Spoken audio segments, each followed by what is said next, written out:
Sud Radio, on parle auto, 10h midi, Jean-Luc Moreau, Laurence Perrault. Ravi de vous retrouver pour ce samedi matin, même s'il est un petit peu pluvieux, mais vous savez ce qu'on dit, hein, le samedi matin, quand t'écoutes On parle auto sur Sud Radio et qu'il est pluvieux, c'est un samedi matin heureux. Salut mon ami Jean-Luc. Bonjour Dame Laurence, bonjour à toutes les auditrices et tous les auditeurs. C'est vrai que par rapport à la semaine dernière, on est pluvieux. Mais vous savez que l'adage, effectivement, mariage pluvieux, mariage heureux, c'est pas quand il pleut, c'est vraiment pluvieux. C'est quand on est plus vieux, plus âgé. Voilà. Bah, peut-être qu'un jour je vais me marier, alors je serai plus heureuse. Le pauvre. Ça y est, j'ai pas. Allez, on va parler de. Tiens, on va commencer par les automobilistes. Comme vous êtes, comme moi, je suis perdue des fois pour acheter une voiture. C'est un des gros sujets que l'on va faire aujourd'hui et qui concerne beaucoup du monde. Les aides à l'achat, les gens comprennent absolument plus rien. Mais c'est bien parce que ça, c'est une suite de notre épisode précédent où on a parlé de l'ADEME. Vous savez, l'ADEME, la logique Shadok. Pourquoi faire simple quand on peut faire compliqué? C'est vrai que c'est eux qui nous pondent toutes les systèmes fantasmagoriques d'aides, de bonus, de malus, etc., etc. Et résultat des courses, les Français, 8 sur 10 quand même, n'y comprennent rien. On verra ça avec le sondage qui a été fait par Opinionway pour Aramis Auto. Alors là, on a parlé de quelque chose d'un pas négatif, mais d'un peu perdu. On va aussi parler de beaucoup de choses positives ce matin. Entre autres, il y a le salon des camping-cars. Exactement, on ira pour finir l'émission. Ça va être un petit peu arrosé, mais on ira effectivement visiter le salon du camping-car. Le camping-car, ça marche plutôt pas mal.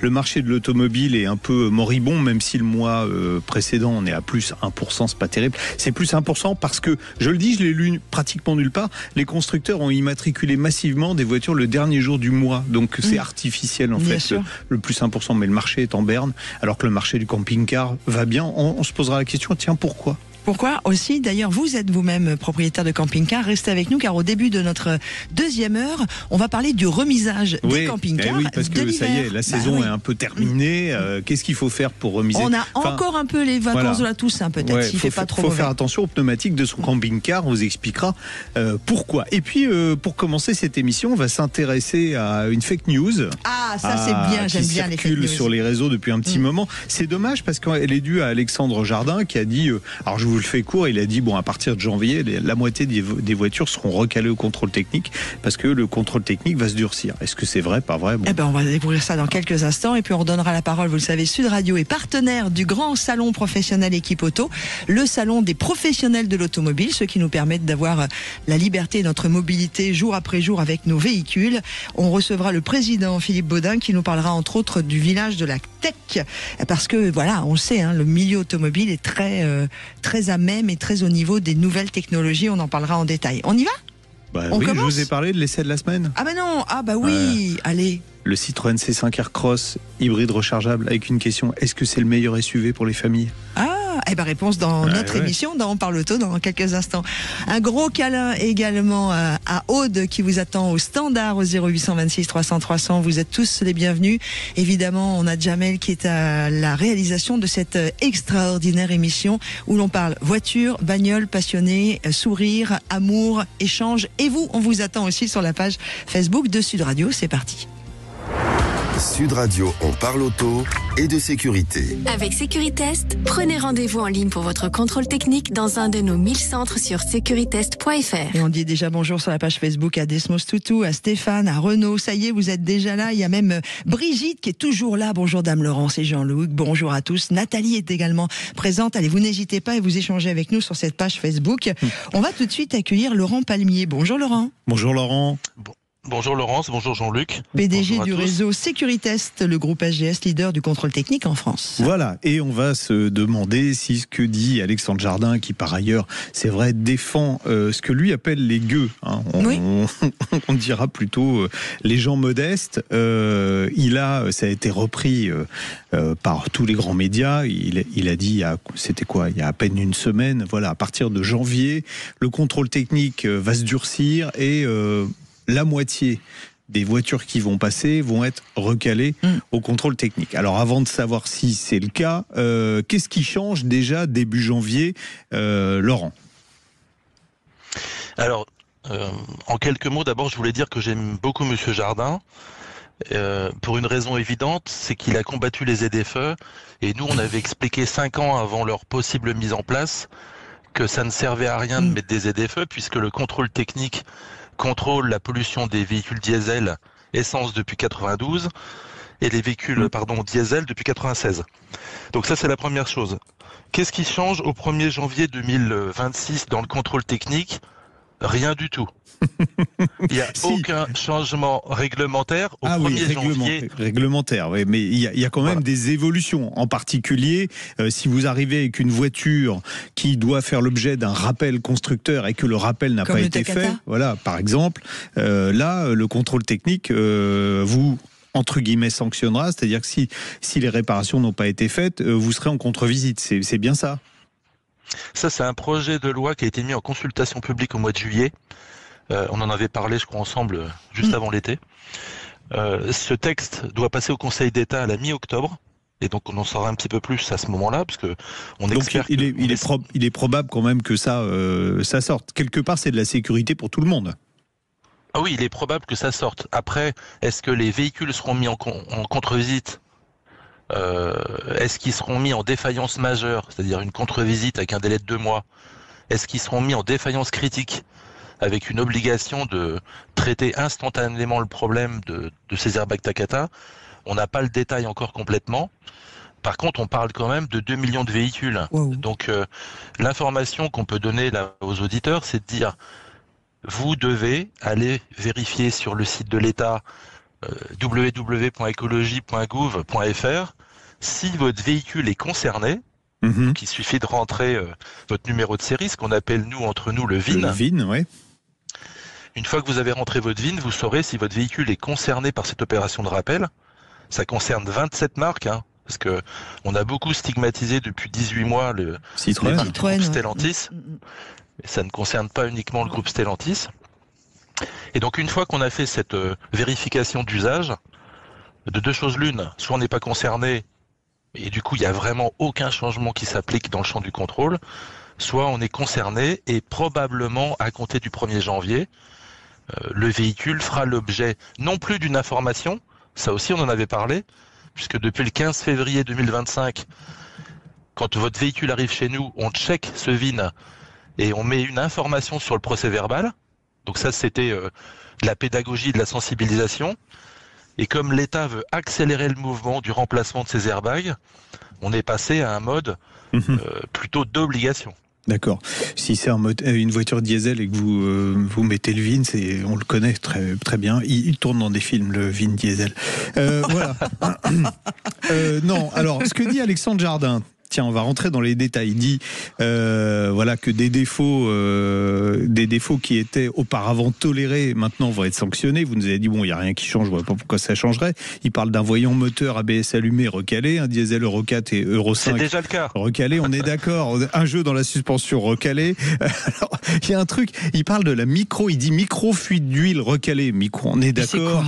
On est d'accord, la fuite d'huile, elle est vraiment, on est recalé que si on a pourri le sol du centre de contrôle technique. C'est pas une goutte par terre qui va changer quoi que ce soit. Non, mais en fait, ça, c'est une appréciation du contrôleur qui définit de savoir si on a une goutte ou un écoulement. Et ça, c'est pour des raisons environnementales et pas uniquement, Jean-Luc, vous qui êtes motard, c'est pour éviter que... vous voyez ce que je veux dire? Oui, bien sûr. Il y a des traces d'huile dans les ronds-points et que nos amis motards aient des chutes derrière. Mais tout ce que M. Jardin a évoqué comme évolution au 1er janvier 2026 font déjà partie de ce que l'on note.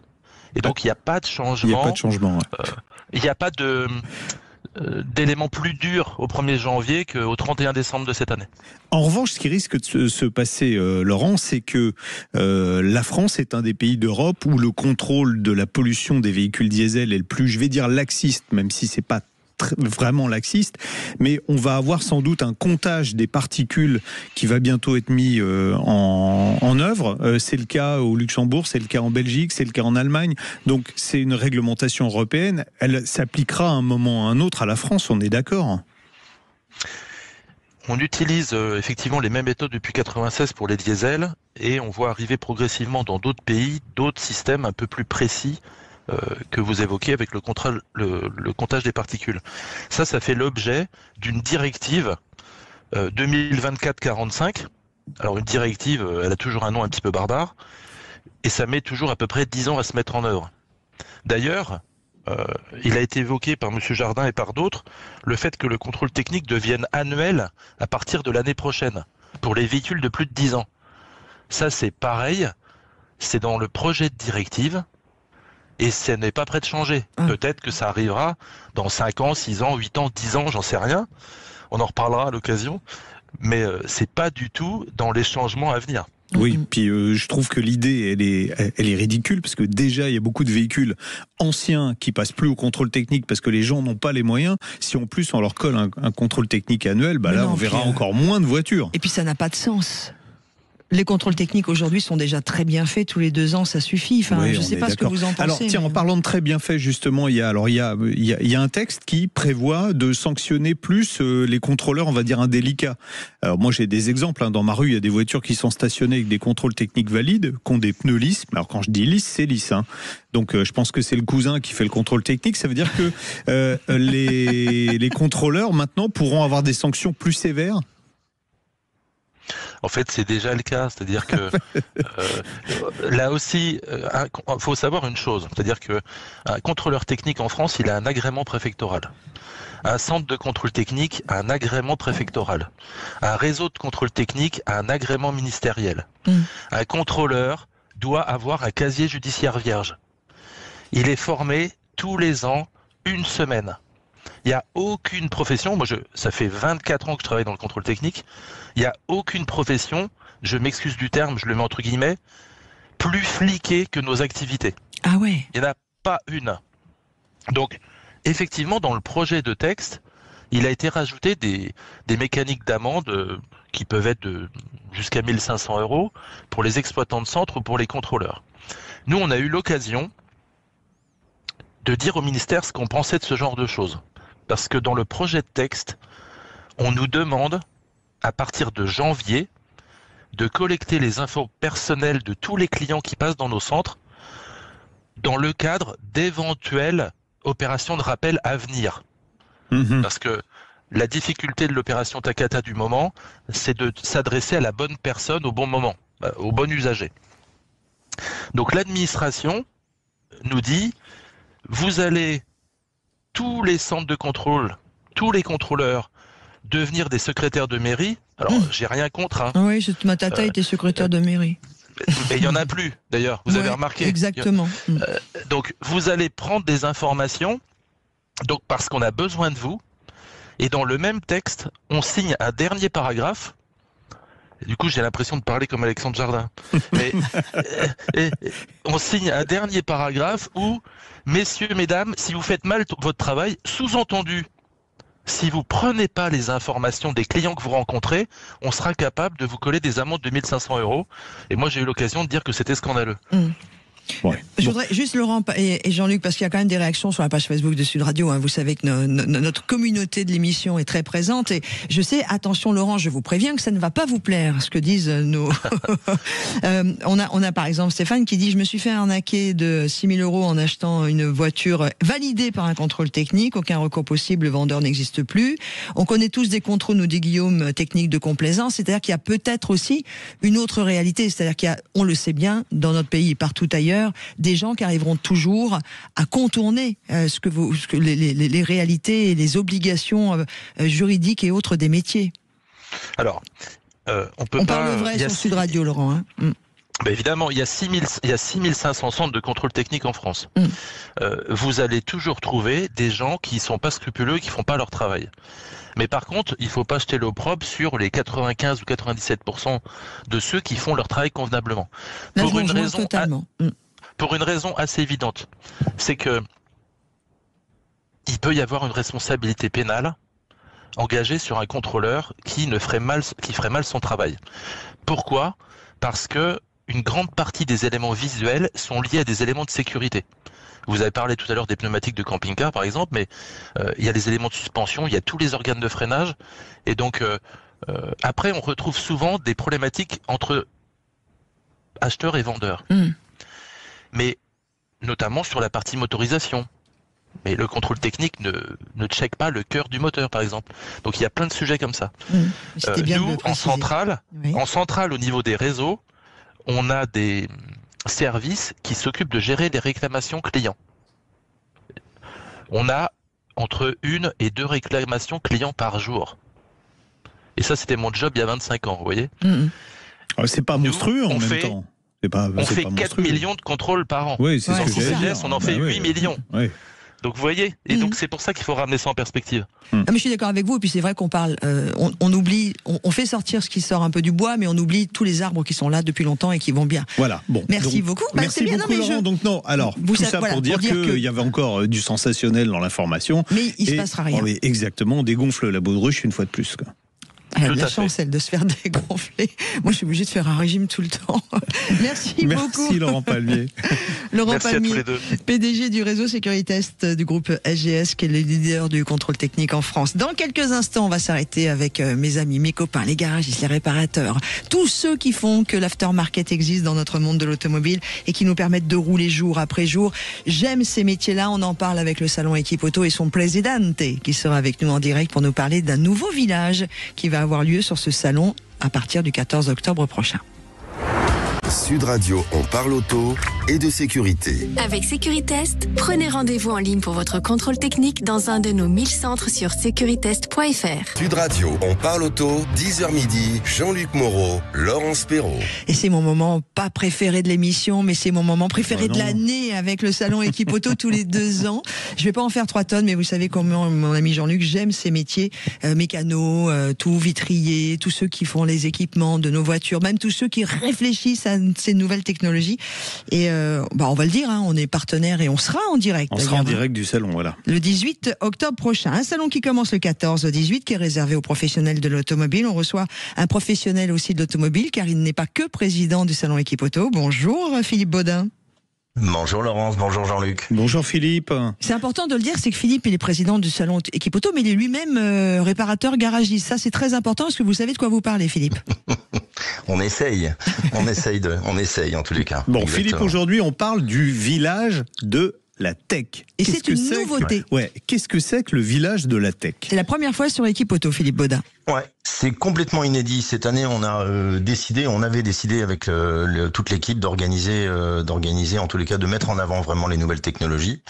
Donc, on a tout un arsenal, dont le village de la tech, dans lequel on va pouvoir retrouver un concentré de ce qui va animer, en tous les cas, ce qui va démontrer toutes les évolutions technologiques qu'on a sur la mobilité.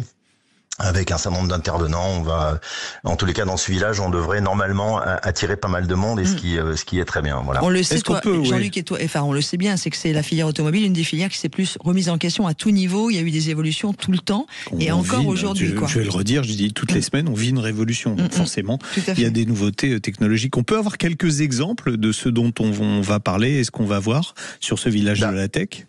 Sur le village de la tech, en tous les cas, on va parler évidemment de connectivité, on va parler notamment des ADAS, Alors les ADAS, puisque ça je précise pour ceux qui débarquent de la Lune, c'est les aides à la conduite. Les aides à la conduite, exactement.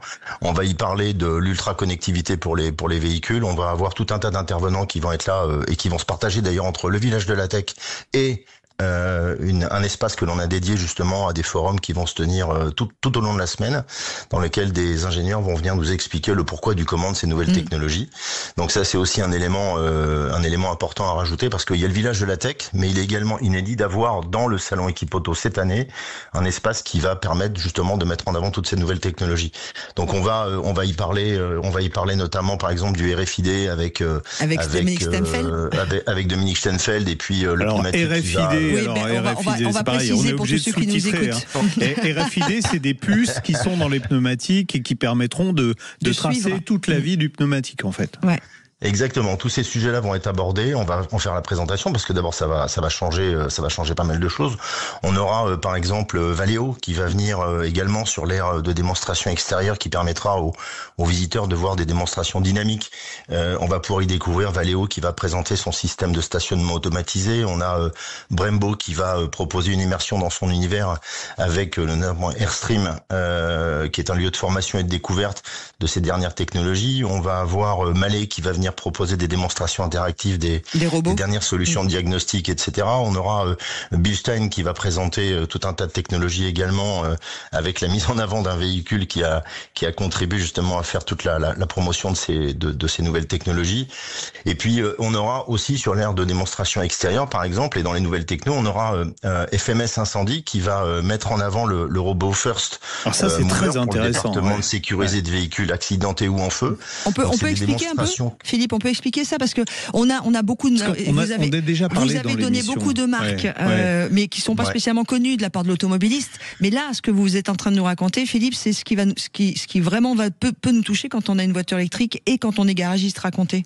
Le risque, en fait, aujourd'hui, au niveau des batteries, on le sait, parce qu'on en entend parler suffisamment dans la presse, on peut avoir des risques d'incendie, notamment liés aux batteries lithium. Donc, eux vont faire la démonstration de comment on peut, justement, intervenir sur ce type d'événement, avec des couvertures anti-feu qui vont permettre d'offrir aux visiteurs, en tous les cas, une immersion concrète dans la gestion de ces risques qui sont liés aux véhicules électriques, par exemple. Donc, ça va être quelque chose d'extrêmement intéressant, parce qu'on va pas seulement montrer les technologies, je dirais, inertes, entre guillemets, sur des stands, mais on va avoir des démonstrations qui vont permettre de le vivre en dynamique. Donc ça, c'est quelque chose que l'on a souhaité avoir cette année également. Philippe, je voudrais revenir sur le feu de batterie, parce qu'on avait reçu ici un colonel des pompiers qui est en charge en fait de tout ce qui est développement justement pour lutter contre les incendies de véhicules électriques, qui nous avait dit aujourd'hui, en l'état actuel des choses, c'était il y a 2 ans, on est incapable d'éteindre un incendie de batterie, donc on laisse les voitures brûler. Ça veut dire que ce que vous nous avez raconté là, aujourd'hui on a des solutions pour éteindre un incendie sur un feu de voiture électrique. En tout cas pour l'éteindre, et si ce n'est pour le concentrer sur la voiture, puisque Philippe, vous dites si je me trompe, mais cette énorme couverture particulière étouffe le feu, en tout cas lui permet de ne pas dépasser sa zone. C'est comme une couverture en fait. Il n'y a pas d'oxygène. C'est comme une couverture en tout cas. C'est ça. Et ça va maîtriser, ça va permettre de maîtriser l'incendie, parce que c'est d'abord effectivement extrêmement important. Et d'ailleurs, j'insiste sur un élément, c'est que dans Equipoto, on a aussi une vocation, enfin en tous les cas, on a quelque chose qui nous tient à cœur, c'est la formation auprès des réparateurs.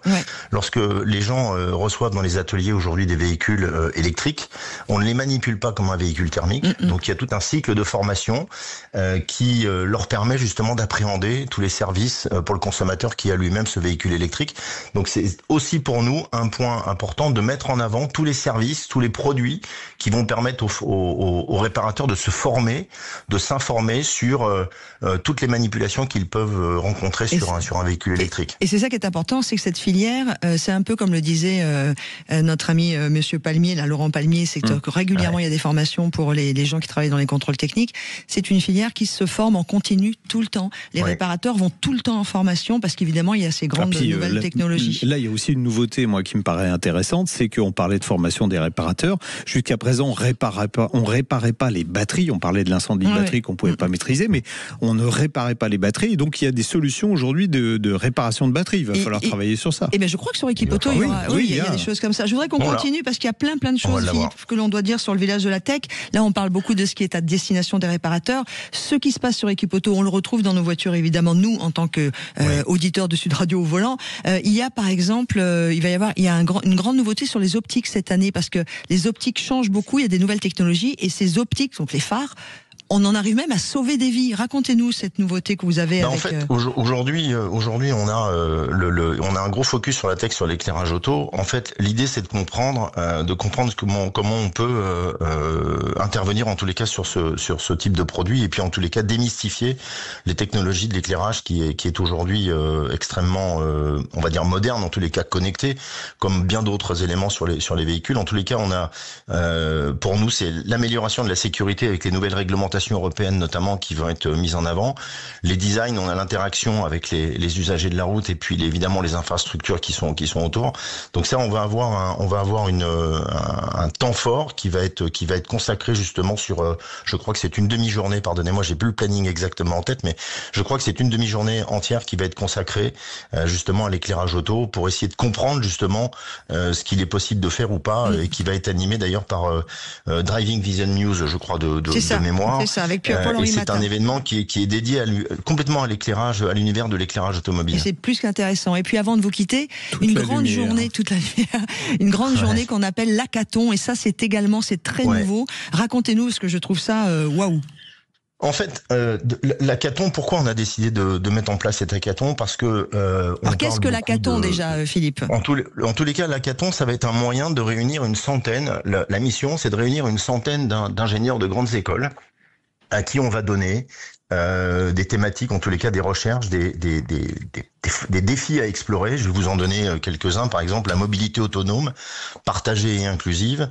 On aura l'adaptabilité sociale et éthique par rapport aux véhicules, la réappropriation de la technologie avec l'intelligence artificielle, notamment maintenant qui est embarquée de plus en plus sur les véhicules. On a 6 thèmes aujourd'hui qui vont être proposés. On va leur demander de réfléchir et de nous proposer leur vision de la mobilité de demain. Donc ça va être extrêmement intéressant parce qu'ils vont partir d'une page blanche et ils vont nous livrer le soir le résultat et on essaiera d'élire en tous les cas la meilleure proposition et c'est quelque chose qui sera un temps fort encore d'Équipe Auto pendant cette semaine. Exactement, c'est une journée pour imaginer la mobilité de demain. Je vous donne rendez-vous si vous êtes un jeune ingénieur ou une jeune ingénieure, c'est très mix.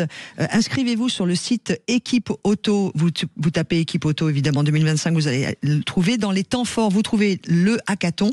Vous allez vous inscrire, inventer ensemble l'avenir de l'automobile. C'est un gros rendez-vous. Et ces jeunes, après, pourront pitcher devant des professionnels, des gros constructeurs pour proposer l'idée qui sera sortie de cet hackathon.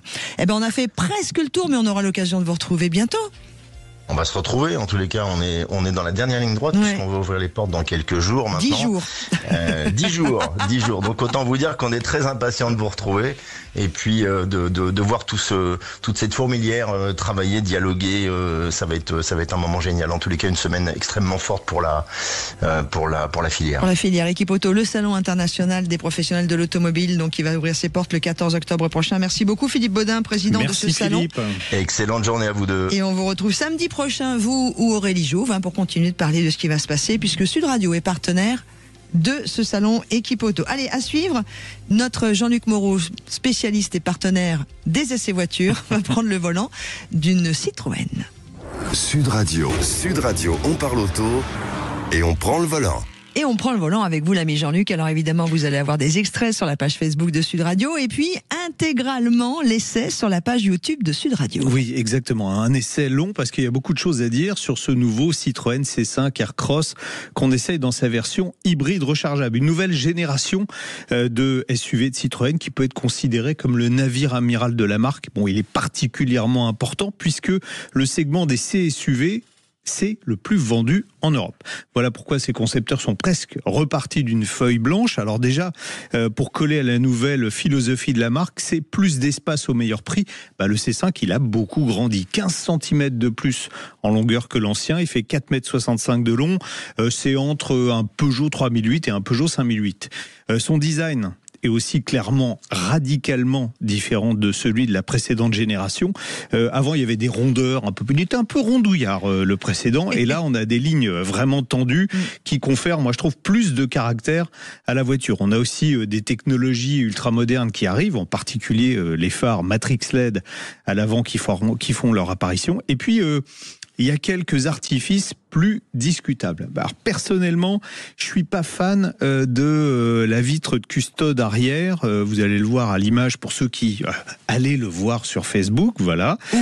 Ou sur YouTube. Donc, mais bon, voilà. Je suis pas fan de ce décrochement là, et je suis pas fan non plus de la signature lumineuse avec des phares qui débordent de la carrosserie de la voiture, des feux qui débordent à l'arrière de la carrosserie de la voiture. Pourquoi ? C'est parce que la carrosserie se resserre à l'arrière pour l'aérodynamique et donc on a mis ces feux saillants pour que la nuit, ça marque le gabarit de l'auto. Il y a un mot qui qualifie bien ce nouveau C5 Aircross, c'est la générosité. Tout d'abord avec des grandes roues de 20 pouces dans cette finition max et puis avec un volume de coffre de 651 litres, quelle que soit la motorisation, parce qu'il est disponible en hybride 48 volts, il est disponible en hybride rechargeable et en 100% électrique. Mais c'est surtout aux places arrière qu'on vérifie la générosité. Citroën annonce même que c'est le SUV le plus vaste du segment. C'est simplement dommage que les 3 sièges indépendants de la version précédente aient disparu au profit d'une banquette 2 tiers 1 tiers. Heureusement, les dossiers sont inclinables de 21 à 33 degrés. Design également radicalement différent à l'intérieur, avec une planche de bord très horizontale. Alors c'est pas sans rappeler l'originalité d'anciens modèles de la marque. C'est vrai, quand on monte dans une CX, une DS, il n'y avait aucun tableau de bord qui ressemblait à ça. En tout cas, c'est bien agencé, avec une bonne ergonomie. Les compteurs numériques sont lisibles. Ils sont doublés en plus d'un affichage tête haute qui est format XXL. Au centre de la planche de bord trône une tablette tactile verticale de belles dimensions. C'est surtout assez intuitif à utiliser. Et puis l'interface est réactive. Ça, c'est vraiment nouveau chez Stellantis. On a aussi conservé quelques boutons physiques pour les commandes de la clim, le volume de l'installation audio qui est plutôt de bonne qualité, et puis un bouton magique au milieu qui permet, grâce à une simple pression prolongée, de neutraliser les aides à la conduite qu'on a précédemment présélectionné. Merci Citroën. Exactement. Bon, on a un espace malin qui a été aménagé sous la console centrale. Il y a du tissu qui habille la planche de bord. Ça contribue à une ambiance un peu cosy dans l'habitacle. Mais il y a quelques défauts quand même, en particulier les plastiques rigides. Il y en a beaucoup. Il y en a sur le dessus de la planche de bord. Il y en a sur la console centrale. Il y en a sur les contreportes. Et puis, plus gênant encore, les ajustages sont assez perfectibles. On va mettre ça sur le compte des premiers modèles produits. L'ADN Citroën, c'est bien sûr le confort, et le nouveau C5 Aircross bénéficie des sièges Advanced Comfort qui offrent un confort d'assise qui est moelleux et puis un bon maintien latéral. En revanche, sur cette version, c'est du cuir synthétique et je vais le dire comme je le pense, ça colle au cul quand il fait chaud. Allez, voilà, c'est dommage. Côté motorisation, par rapport à la précédente génération, l'hybride rechargeable, on trouve un moteur à essence 4 cylindres turbo 1,6 litre développant 150 chevaux, accouplé à un moteur électrique synchrone aimant permanent de 125 chevaux. Ce dernier est alimenté par une batterie assez généreuse dont la capacité de 21 kWh. L'originalité, c'est qu'on a une boîte automatique triple embrayage à 7 rapports. Ça fait 195 chevaux, 300 Nm de coupe, mais le plus surprenant, quand on prend la route, c'est le confort qui est vraiment dans le plus pur esprit Citroën. Les suspensions à double butée hydraulique progressive à l'avant et simple butée à l'arrière, elles avalent les obstacles sans générer de secousses. On a presque envie d'avoir plein de ralentisseurs sur la route. C'est assurément le SUV le plus confortable de sa catégorie. En fonctionnement 100% électrique, vitesse maxi 135 km/h, j'ai réussi à faire 77 km sur un trajet périurbain pour 86 revendiqués par le constructeur. C'est plutôt bien et c'est nettement mieux que la précédente génération. Puis autre bonne surprise, malgré une suspension réglée plutôt confort, ce lourd SUV, il fait 1,9 tonne, n'a rien d'un cachalot dans les virages. Certes, il prend un peu de roulis, mais il ne se dandine pas et se montre très rassurant à conduire. Le freinage est de la même trempe, il est efficace et sans surprise. En clair, on peut se faire plaisir au volant, d'autant que la mécanique fait preuve d'un bon tonus. Avec les 195 chevaux, là, on passe de 0 à 100 en 7 secondes 7. Alors certes, au prix d'un chant pas très mélodieux, parce que le 4 cylindres, quand il grimpe dans les tours, il braille plutôt qu'il chante. En revanche, la gestion des différents moteurs nous est apparue plus fine que sur les anciennes générations d'hybrides rechargeables de la marque. Et puis, à allure de bon père de famille, la mécanique se fait oublier. Dommage, il y a quelques bruits aérodynamiques qui apparaissent au-dessus de 110 km/h. Pourtant, Citroën affirme avoir beaucoup travaillé sur l'aérodynamique de la voiture. Heureusement, ce travail se ressent en matière de consommation. Alors sur autoroute, réellement à 130 km/h sur 60 km fait à 130 km/h, on a réussi à faire une consommation de 8,1 litres. Vous allez me dire, ouais, c'est beaucoup, mais non, parce qu'il ne faut pas oublier qu'on a quand même un engin de 4,65 m de long, de presque 2 tonnes et qui fait 200 chevaux.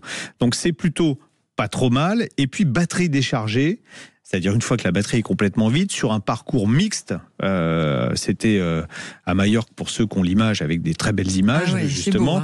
Beau, sur un parcours mixte, on peut descendre sous la barre des 6 litres au 100, c'est nettement mieux que la précédente génération. Il a quand même un talon d'Achille, cet hybride rechargeable. C'est sa vitesse de recharge. En série, il est livré avec un chargeur interne monophasé d'une puissance maxi de 3,7 kW. C'est pas terrible, ça signifie que sur une wallbox, il faut 5h50 pour faire le plein. On peut opter en option pour un chargeur de 7,4 kW, mais là aussi c'est moins bien que certains concurrents qui proposent de la charge rapide. Ça, c'est un point, monsieur Citroën, si vous m'entendez, qu'il faudra améliorer. Bon, on se consolera avec des tarifs qui sont particulièrement étudiés. Le modèle hybride 48 volts démarre sous les 35 000 euros. La version hybride rechargeable est à 42 490 euros. C'est d'autant plus compétitif que la voiture bénéficie de 8 ans de garantie et qu'en plus, elle est fabriquée en France dans l'usine de Rennes. Je vais vous le dire comme je le pense, c'est le meilleur SUV familial de sa catégorie. C'est le plus confortable. En termes de prestations, il est dans la moyenne par rapport à certains autres, mais il se démarque vraiment avec une habitabilité qui est supérieure et un confort qui est nettement supérieur à la concurrence. C'est une très bonne surprise, cette voiture. Mais voici donc le premier coup de cœur de cette saison septembre 2025, juin 2026 de l'ami Jean-Luc. Un tarif étudié, il est mieux partout que l'ancien, sauf la fameuse banquette arrière. Là. Tout le reste, c'est mieux et il n'est pas plus cher. Et puis il est beau. Enfin, il a du caractère. Bon, après, c'est une affaire de goût. Oui, moi je trouve assez joli. Eh bien, merci beaucoup Jean-Luc. Et si vous voulez en savoir un peu plus et rencontrer le personnage que vous avez aperçu dans l'extrait que l'on a passé sur Facebook. J'ai fait l'essai avec Nicolas Meunier. On a été très. Alors, on a fait beaucoup de kilomètres par rapport à ce qui était prévu. Je crois qu'au total, on a fait 350 bornes. Alors qu'il y avait 120 km sur les essais. Ouais. Et Nicolas Meunier donc, est un de nos journalistes, un de nos copains journalistes également, qui s'y connaît beaucoup, qui écrit plein de livres. D'ailleurs, on va bientôt le recevoir. Oui, parce qu'il a écrit un nouveau livre. Voilà. La nuit, il ne dort pas, alors il écrit. Il écrit. Et il écrit bien. Allez, vous pouvez retrouver donc l'ensemble de cette vidéo, tout dans sa totalité, par rapport à toutes les questions que vous vous posez. Tout est sur la page YouTube de Sud Radio. À suivre. Tiens, peut-être que vous allez avoir envie d'acheter cette voiture. Est-ce que vous comprenez tout sur les aides à l'achat à l'automobile? On va faire un point dans quelques instants parce que, a priori, on est nombreux à être déroutés face à tous les changements. À tout de suite. Sud Radio. Car, première marque de pièces auto recyclées et garantie à vie, vous présente Sud Radio, on parle auto et d'environnement. Et on va parler d'environnement avec vous, Antoine Bénard. Vous êtes directeur marketing chez Aramis Auto. Bonjour Antoine. Bonjour Antoine. Bonjour. Alors on dit Bénard ou Besnard? On dit Bénard. Voilà. Et on va parler de cette étude que vous avez faite, Jean-Luc. Avec Opinionway pour Aramis Auto, donc pour demander aux Français s'ils comprenaient quelque chose. En fait, dans les multiples changements, que ce soit les ZFE, que ce soit les bonus, je dis bonus-malus pour faire simple parce que ça change de nom tout le temps. Et c'est vrai que même quand on a un professionnel, c'est terrible. Alors le premier constat en fait déjà de cette étude, c'est que par rapport à l'achat automobile. Ouais, par rapport à l'achat automobile, c'est que le budget des automobilistes français, il est en chute libre. Ah bah oui. Oui, exactement. C'est un peu le constat de ce sondage. Parce que la chose qu'on comprend, c'est que finalement, le budget qui est alloué au financement de son véhicule, cette année, n'est plus que de 238 euros par mois, contre 360 euros l'année dernière. Donc, effectivement, on voit une chute du pouvoir d'achat. C'est incroyable. Oui, en plus, alors, il y a des aides. Alors les aides sont reniées assez régulièrement. Il y en a de nouvelles qui arrivent, mais bien malin celui qui arrive à comprendre quelque chose. Moi, c'est le chiffre qui m'a carrément interloqué. 8 Français sur 10 comprennent rien dans les mécanismes d'aide. Alors c'est exactement ça. Donc c'est bien 80% des automobilistes qui ont été interrogés sont vraiment confus face aux aides. Qui réclament en fait des dispositifs qui sont plus clairs et qui doivent être plus adaptés justement à leurs besoins, comme justement sur le véhicule d'occasion électrique ou tout simplement sur le véhicule reconditionné. Et donc au final, c'est aussi une attente qui est très forte aujourd'hui auprès des élus locaux. J'imagine que vous êtes plutôt heureux de ces résultats chez Aramis Auto, si les Français... En fait, c'est vous qui leur coupez les vivres. Comme ça, ils sont obligés d'acheter des véhicules reconditionnés ou des véhicules d'occasion qui sont passés par une filière de reconditionnement. Alors probablement, parce qu'on est convaincu aussi que le véhicule reconditionné, nous, c'est une véritable alternative pour les Français parce que c'est vraiment un produit de qualité et à moindre coût. On en parle beaucoup du fameux moins cher que le neuf, plus fiable que l'occasion classique, parce qu'on est convaincu justement que c'est une alternative très profitable aujourd'hui pour les Français. D'accord. C'est combien de véhicules par an chez Aramis? Chez Aramis, ouais. De vendus, vous voulez dire? Oui, de vendus, ouais. Alors, je peux vous donner plutôt des données du groupe, donc des données Europe. C'est plus de 100 000 véhicules qui ont été vendus l'année dernière. Ah oui, quand même. D'accord. D'accord. On note aussi dans votre sondage que les Français seraient plutôt pour des incitations à l'achat de véhicules électriques ou hybrides d'occasion. Ils semblent les plébisciter et ils sont un peu moins frileux qu'ils étaient il y a quelques temps. Il y en a 1 sur 2 qui est prêt à passer à un véhicule. Alors électrifié, attention, parce que il y a quelque chose qui est pas dans le sondage. C'est vous dites il y en a 1 sur 2 qui est prêt à passer à l'électrique, qui est prêt à passer à l'électrifié. C'est ça. Quel pourcentage après sur du 100% électrique ou de l'hybride? Parce qu'aujourd'hui l'hybride c'est la majorité des ventes, donc c'est le gros du marché. Oui, tout à fait. C'est exactement ça le constat qu'on a fait effectivement dans le sondage.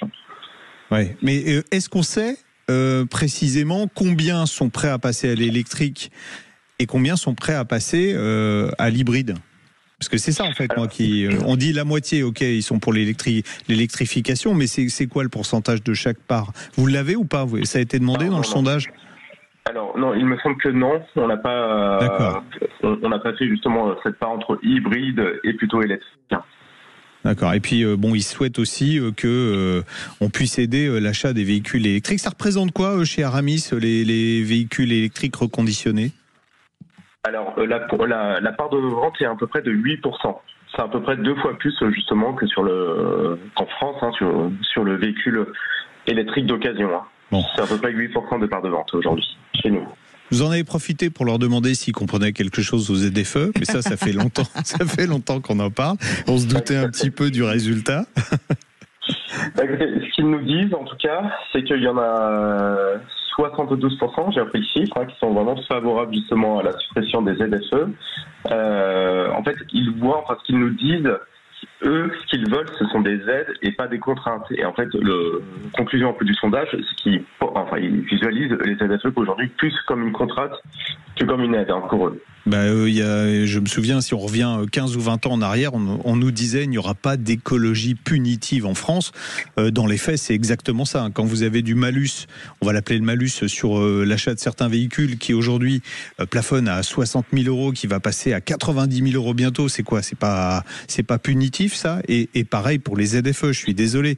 Alors les ZFE quand même, tiens, petite parenthèse, vous savez que le Parlement avait voté la fin des ZFE, la disparition du gouvernement, parce que ça doit passer par le gouvernement, fait que la mesure elle est repoussée au calendrier grec au mieux. Et il est possible qu'il n'y ait pas de suppression des ZFE comme c'était prévu. Donc ça, on verra ça. Il faudra que le ministre en charge puisse, dès qu'il sera nommé, si vous avez des infos, il ne faut pas hésiter à les donner. Dès qu'il sera nommé, nous donne son avis sur la question. Antoine Bernard, dans votre étude là avec Opinionway, vous qui êtes directeur marketing chez Aramis Auto, on a aussi trouvé des chiffres sur ce que les Français voulaient sur les voitures d'occasion électriques. Ils aimeraient avoir des aides aussi sur les voitures d'occasion électriques. Ah mais tout à fait. Hein. En fait, ce que les Français veulent, ce sont des alternatives aujourd'hui. Ce qu'ils nous disent, qu'ils jugent justement les véhicules neufs électriques comme des véhicules aujourd'hui coûteux. Donc ils veulent des alternatives et par alternative, bien entendu, on pense à 2 choses. On pense à l'électrique justement d'occasion, mais également à l'occasion reconditionnée électrique. Et il y a également des attentes qui sont aussi fortes sur la partie occasion thermique. D'accord. C'est ce qu'ils nous disent aussi. Par rapport à un véhicule neuf, la majorité des véhicules que vous vendez, vous, donc occasion reconditionnée, la baisse de tarif par rapport à un véhicule neuf, c'est quoi? C'est à peu près de 30%. 30% pour des véhicules qui ont quoi? C'est du retour de LOA, c'est des véhicules qui ont 3-4 ans, qui ont combien de kilomètres? Oui, par exemple, en fait, on propose des véhicules jusqu'à 8 ans, jusqu'à 150 000 km, mais bien évidemment, il y a des véhicules chez nous qui sont très récents aujourd'hui, qui n'ont que quelques mois d'utilisation, avec très peu de kilomètres au compteur. Bon, d'accord, il n'y a pas de Ferrari, c'est dommage. Non, il n'y a pas de Ferrari. Jean-Luc, ce qui est incroyable, c'est ce que révèle évidemment cette étude, c'est que ça devient n'importe quoi et que les Français sont complètement perdus, en fait, sur les aides qui existent, qui n'existent pas. On l'a vu la semaine dernière. Je pense que vous prenez même un professionnel de l'automobile, vous lui demandez aujourd'hui de quelles aides on peut bénéficier en fonction d'un véhicule donné. Vous dites, voilà, je vais acheter ça. De quelle aide je peux bénéficier? S'il est capable de vous répondre, chapeau. Hein. Ouais. Merci beaucoup d'avoir été avec nous, Antoine Bénard, directeur marketing chez Aramis Auto, pour nous dévoiler cette étude que vous avez fait avec Opinionway. À suivre, ce sera le retour de l'info sur Sud Radio. Et puis, vous qui avez un camping-car, vous êtes en train de réfléchir peut-être à l'hivernage de celui-ci. On en parle côté pneus aussi, bien sûr, mais pas que. À tout de suite sur Sud Radio. Sud Radio, on parle auto et d'environnement. Sud Radio, on parle auto, 10h midi, Jean-Luc Moreau, Laurence Perrault. Et vous le savez, vous pouvez nous rejoindre en composant le 0826 300 300 ou alors vous nous écrivez je participe @sudradio.fr. Vous mettez bien on parle auto dans l'objet de votre mail. Toute votre question en n'oubliant en aucun cas, non pas de mettre la ceinture de sécurité, mais de mettre toutes vos coordonnées, y compris le numéro de téléphone où l'on pourra vous rejoindre. Alors l'ami Jean-Luc, deuxième heure qui va nous faire plaisir. On va parler vacances, classic car, pneus, camping-car. On va aller pour finir l'émission au salon du véhicule de loisirs qui se trouve où, tiens d'ailleurs le salon du véhicule aussi. Là-haut. Ouais, voilà. Il se trouve à Paris-le-Bourget. Voilà. Exactement. Paris-le-Bourget. Il y a quand même 70 000 mètres carrés d'exposition. Alors si vous êtes un fan de camping-car, mais pas que de camping-car, hein, ça peut être caravane, ça peut être les vannes. Les van life. La van life est très à la mode. On verra quelles sont les nouveautés qui sont présentées cette année, comment évolue ce marché, est-ce que la réglementation évolue ? Ça c'est important puisque par exemple vous savez que, allez on va dire 80% des camping-cars roulent en surcharge parce que on met trop de choses dans le frigidaire. c'est pas que ça, c'est par construction. Si on veut du confort, il devient lourd. Il faudrait qu'avec le permis B, on puisse conduire un camping-car un peu plus lourd que ce qui est autorisé. C'est quelque chose qui est dans le tuyau depuis un petit moment. Donc on va voir si ça progresse. On parlera, on va les remiser les camping-cars là, parce que ça y est, c'est bientôt la fin de la saison. Oui, pas au niveau de l'argent. Les remiser, on peut les remiser aussi. On posera la question. On posera la question au directeur du salon, savoir s'il y a des remises justement sur ce salon. Mais avant ça, on parlera avec Dominique Stemfeld du remisage, puisque les pneumatiques des camping-cars, c'est presque le talon d'Achille du camping-car. Donc on verra avec lui ce qu'il faut faire. Et puis on aura un invité encore plus bavard que nous deux. Ouais, c'est pour dire. Réunis. Igor Bietri. Igor Bietri, c'est le speaker incontournable des événements de voitures anciennes. Igor, il était avec nous à Angoulême il y a 10 jours. Aujourd'hui, il est à Nogaro pour le Classic Festival. Igor, c'est le monsieur qui vous explique tout ce qui se passe. Il a un talent passionnant. Fou. Voilà. Il est passionnant et passionné parce que lui-même, c'est aussi un grand aventurier. Il nous expliquera ce qu'il a mis en place. Parce qu'il sillonne la France en Ford A. Nous, on partage les copains, vous l'avez compris. Hein, et on vous partage également sur la page Facebook de Sud Radio. Ah, tiens, il y a Guillaume qui nous dit, tiens, on pourrait parler des pneus collection à flanc blanc. Mais Guillaume, on en a déjà parlé. Mais c'est pas grave, on en reparlera avec plaisir. Ouais. Avec plaisir. Et puis, vous nous écrivez et puis vous nous appelez. On aura aussi 2 questions sur cette heure-là avec vous qui nous avez écrit je participe @sudradio.fr ou directement Aude vous attend. N'hésitez pas, vous pouvez l'appeler. Je vous donnerai un truc pour nettoyer le flanc blanc des pneus. Ok, 0826 300 300. Est-ce que ça marche sur les semelles blanches de nos baskets d'aujourd'hui ? Je sais pas, j'ai pas essayé, mais sur le flanc blanc des pneus, ça marche très bien. Allez, on est parti pour la deuxième heure. Ça va être du bonheur une fois de plus parce que nous on est comme ça, tout simplement. Le syndicat du pneu, les spécialistes du pneu au service de votre sécurité sur la route, présente Sud Radio, on parle auto, parlons pneus, parlons bien. Et nous accueillons Dominique Stemfeld, qui est le président du syndicat du pneu. Bonjour Dominique. Bonjour Dominique. Bonjour Laurence P et Jean-Luc M. Alors on va remiser nos camping-cars, on va les mettre au garage. Ça y est, c'est presque la fin des grandes vacances. On va les ranger pour la période hivernale, les camping-cars. Il y a encore des beaux week-ends qui arrivent. Il y a encore des beaux week-ends. Il y a encore les vacances de la Toussaint. On va croiser les doigts pour pouvoir partir encore quelques jours. Voilà. Alors déjà avant de le remiser, tiens, on va bien gonfler nos pneus parce que ils sont spécifiques, les pneus des camping-cars, Dominique. On en a déjà parlé, mais c'est bien de remettre une petite couche. Alors pour les vrais camping-cars, les gros camping-cars, oui, ce sont des pneus spécifiques. Vous disiez tout à l'heure que les camping-cars étaient toujours à la limite maximale du poids. Alors il y a ce problème-là, mais l'autre problème aussi, c'est que ce sont des véhicules longs et hauts, et que donc ils sont soumis à du tangage, à du ballon, qui font souffrir les pneumatiques. Oui, puis désormais, les camping-cars, ça roule à 130 sans problème. Hein. C'est plus les camping-cars d'il y a 20 ou 30 ans qui étaient à 90 dans les côtes. Ça roule vite, c'est lourd, ça peut tanguer, donc le pneumatique, il n'est pas à la fête. Voilà, et vous parliez de mobilier tout à l'heure. Le mobilier, il est parfois fixés très haut dans le véhicule, donc ce qui ajoute du ballon. Vous ajoutez à ça le fait qu'il y ait de l'eau et que ce sont des masses qui sont pas fixées, donc qui sont mouvantes, qui sont mobiles, et donc tout ça crée des contraintes très très importantes sur les pneumatiques. Donc ce qui fait que les manufacturiers ont créé des pneumatiques spécifiques camping-car. Alors ils portent pas des charges supplémentaires, mais par contre ils sont renforcés justement pour limiter le ballon et les mauvais mouvements. On les identifie comment? Il y a écrit camping-car CC sur le flanc du pneu. C'est quoi? Alors, non, mais vous n'êtes pas loin. C'est écrit CP. Ah ouais. Après la dimension, on a un vocable CP. Donc sur une camionnette, sur un pneu de camionnette traditionnel, on a la petite lettre C. Et pour les pneumatiques spécifiques camping-car, c'est les deux lettres CP. Et ça veut dire quoi le P? C'est pour indiquer que les pneumatiques sont spécifiques au camping-car et sont différents des pneus de camionnettes traditionnelles. D'accord. Alors ce qu'il faut ajouter aussi, c'est qu'il avait les bouchettes camping-car. C'est ça.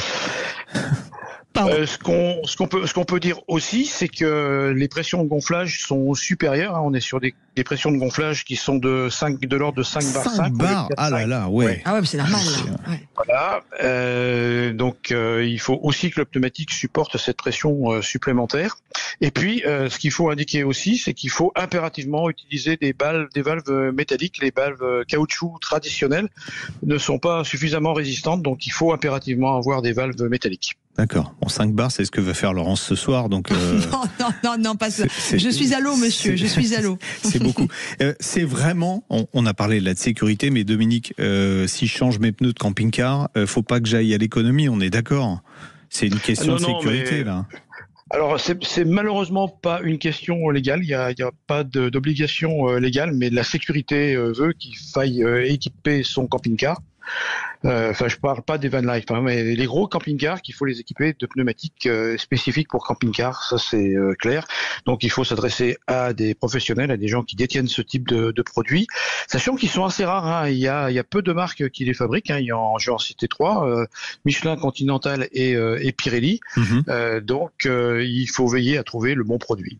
Bon, on sait que quand on va remiser par exemple un véhicule ancien pendant l'hiver, une des solutions pour éviter que les pneus se déforment, et là avec les camping-cars c'est encore pire parce qu'il est beaucoup plus lourd, c'est de surgonfler les pneus. En général on dit à une pression de 3 bars pour un véhicule classique ancien. Là on est déjà à 5 bars 5 en usage normal. Est-ce que c'est une solution, le surgonflage, et est-ce qu'on peut le faire en toute sécurité? Non, la bonne solution, c'est déjà de remiser son véhicule avec la bonne pression de gonflage, et puis également de surveiller régulièrement. Alors c'est peut-être pas forcément facile, mais de surveiller régulièrement si la pression de gonflage n'a pas chuté durant la période d'hivernage, durant la période de stockage. Mais donc ce qui pas veut de dire surgonflage, là. Non, mais ce qui veut dire aussi, c'est que généralement on les fait hiverner chez des gens dont c'est des professionnels en fait. Ils gardent des camping-cars. Il y a des camping-cars qui restent des fois dehors sous une bâche. C'est ça, mais donc ça veut dire qu'il faut régulièrement aller faire attention quand même, régulièrement aller voir les pneus.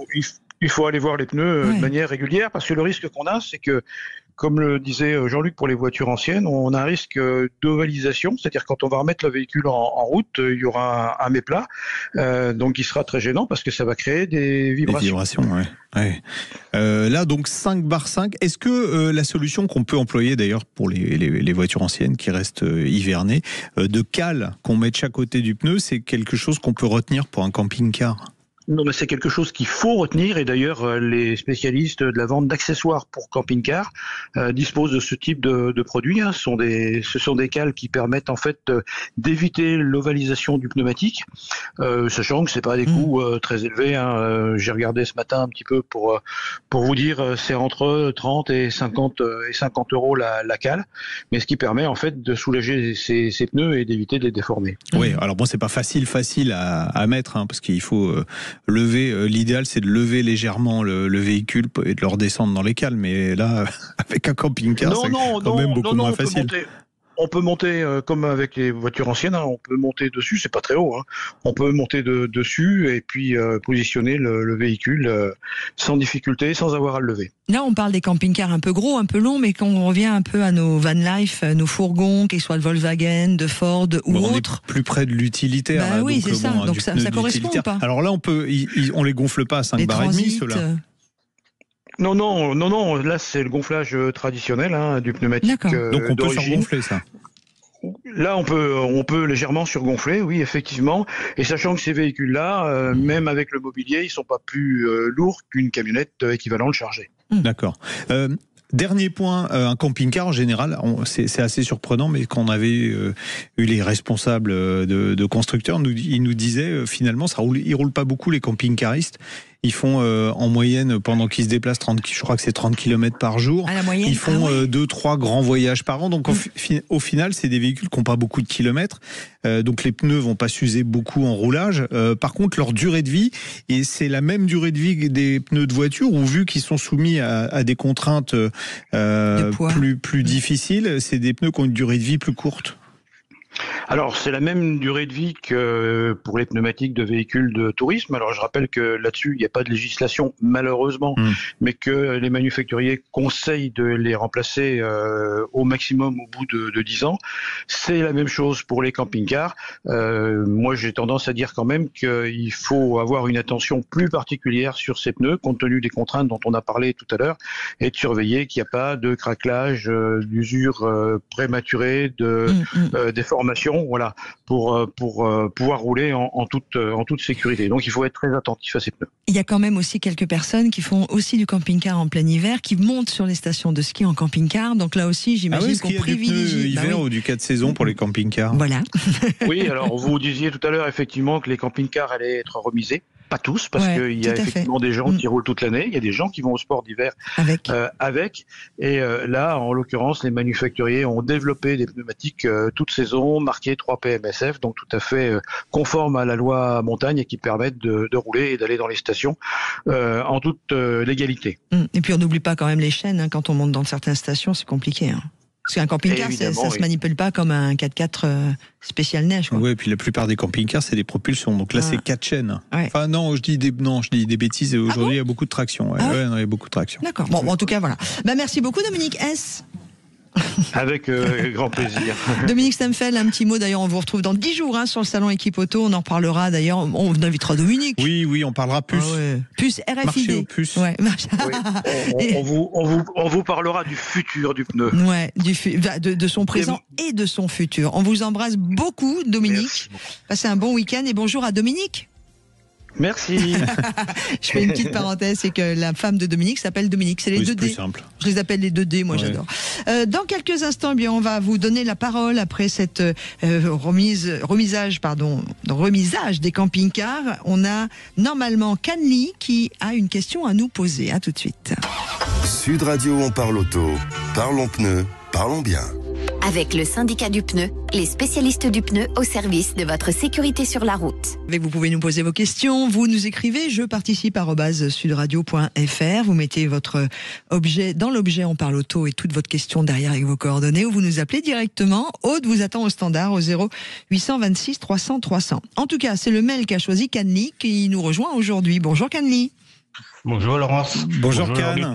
Alors vous connaissez, bonjour, il paraît. Moi je balance toutes les infos à nos auditeurs. Il paraît que vous avez bossé ensemble à l'époque de Turbo, c'est ça? Oui, je suis déjà passé chez vous déjà. Oui, en plus. Une fois. Oui. Et Can, oui, pour une Toyota. Voilà, et j'ai trouvé le problème en fait. Alors c'était quoi? C'était un filtre qui était sous le siège passager arrière, qui était bouché. C'est un filtre, je savais même pas qu'il y avait un filtre là. Et qui faisait chauffer le système hybride. Oh. Formidable, parce que alors je vais tout vous dire, on se raconte notre vie. Moi, mon Lexus qui avait jamais eu de panne, il y a pas longtemps, je suis tombé en panne. J'ai changé la batterie 12 volts parce que c'est régulier, mais ça continuait à être en panne, justement à cause de cette ventilation qui se faisait pas bien de la batterie. C'est fou. Voilà. Et donc là, il fallait changer le filtre, c'est ça, le filtre de la ventilation qui commençait à être bouché. Oui. Alors tous ceux qui ont ce genre de voiture, regardez dessous votre siège. Non, c'est le siège. Moi, c'était sous le siège, la banquette arrière. D'accord, c'est la banquette arrière. Pareil. D'accord. La même chose. Voilà. Bon, alors là, on va parler BMW cette fois. Voilà, c'est autre chose. Donc je me suis offert pour mon plaisir, comme je suis à la retraite, la 745E. Ah oui. Alors 745E, donc... je plante le décor pour ceux qui connaissent pas. C'était en 2020, c'était le vaisseau amiral de BMW. La série 7, c'est juste un monstre qui mesure combien? C'est une courte ou une longue que vous avez? Une courte. Oh, une courte. Mais alors la courte, elle fait quoi? Elle fait 5 mètres de long déjà? 5 mètres 12. Oh, 5 mètres 12. C'est hyper confortable. Il y avait suspension pneumatique. C'est super bien équipé à l'intérieur. C'est une voiture fabuleuse qui, alors en 745E, est en hybride rechargeable, ce qui évitait à l'époque de devenir pote avec son percepteur, parce que sinon, pour les autres motorisations, la case malus faisait un peu bobo. Donc super bagnole que vous utilisez pourquoi Cannes? Pour beaucoup pour faire des longues distances, et de temps en temps en ville quand d'autres voitures sont prises quoi. D'accord. Donc et alors là, quand les autres voitures sont prises, vous en avez combien en tout? C'est la Toyota que ma femme utilise. Voilà. D'accord. D'accord. Et là, vous vous plaignez de pas faire beaucoup de kilomètres en tout électrique, c'est ça? Voilà. Bon, j'arrive pas à charger. Là, par exemple, ce matin, 25 km les donne. Et des fois, j'arrive à monter à peine 32 maxi. Et en coupant la clim, le chauffage, tout ça. Oh là là. Alors. Vive la thermique. Déjà, BMW disait à l'époque 50 km avec l'ancien cycle d'homologation qui était beaucoup plus favorable aux hybrides rechargeables que maintenant. Donc déjà, vous savez, quand un constructeur dit 50 km, vous enlevez 30%. Et moi, j'ai repris, quand j'ai vu votre mail, j'ai repris l'essai de la voiture que j'avais fait. Et moi, j'avais fait 37 km avec le véhicule neuf. Ok. J'avais fait 37 km roulant normalement. Donc, quand vous me dites, je fais 30 km. Et d'occasion avec une. Alors, vous avez fait un SOH. Laurence va nous dire ce que c'est que le SOH. C'est l'histoire de la santé de la batterie. Là, on fait le bilan de la santé de la batterie. Le State of Health. Voilà, donc l'état de santé de la batterie. Elle a plutôt bien résisté. Elle est de quelle année d'ailleurs la voiture? 2020. 2020, mars 2020 au final. Bon, 89%. Vous l'avez eu juste avant la Covid. 89%, bon, c'est pas mal. Donc, non, le truc, il n'y a pas de défaut sur la batterie. Le défaut, il est... le défaut, je pense vraiment que le gros défaut, il est assis sur le siège conducteur. C'est là que vous le trouvez. Vous devez avoir le pied un peu lourd quand vous accélérez au feu rouge. Même pas. Même pas. Non, justement, j'ai essayé toutes sortes de conduites. Je suis plutôt, je suis plus un petit jeune comme vous, Jean-Luc. Je suis un peu âgé maintenant. Je ne dirai rien. Non, parce que la batterie de la voiture, de mémoire, ça doit faire 13 kWh. Oui, c'est cela. 13 kWh, un engin qui fait plus de 2 tonnes au démarrage. Si vous faites des... Alors, c'est vrai qu'on se dit, en ville, si je peux faire 50 bornes, c'est bien, mais malheureusement, à chaque démarrage, la conso, si vous aviez... Il y a un affichage de conso instantané du moteur électrique. La batterie aussi. Oui, bien sûr. Au démarrage, vous devez être à 50-60 kW un truc comme ça, je regarde pas trop. Canny, ça vous fait pas regretter quand même? Ah non, pas du tout. C'est ma femme qui l'a choisi.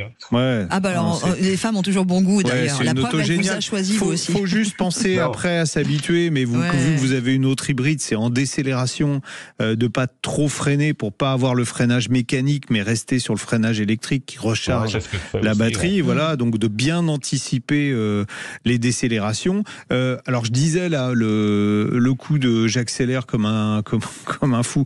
Non, accélérer modérément, mais pas trop comme une limace malade. C'est-à-dire ceux qui pensent que quand on démarre au feu rouge en accélérant tout doucement, on fait des économies d'énergie. Non, on démarre de façon un peu dynamique et quand on arrive à la vitesse à laquelle on doit rouler, 30 ou 50 km/h en agglomération, là on est à vitesse stabilisée, la consommation diminue rapidement. Si vous restez sur une rampe douce, vous consommerez plus que si vous avez en fait une rampe un peu plus pentue pour arriver à la vitesse en question. On a répondu à votre question. Mais il n'y a pas de, c'est pas un souci de l'auto, malheureusement. Ni de la concession. La concession vous donne la vérité, vous dit la vérité.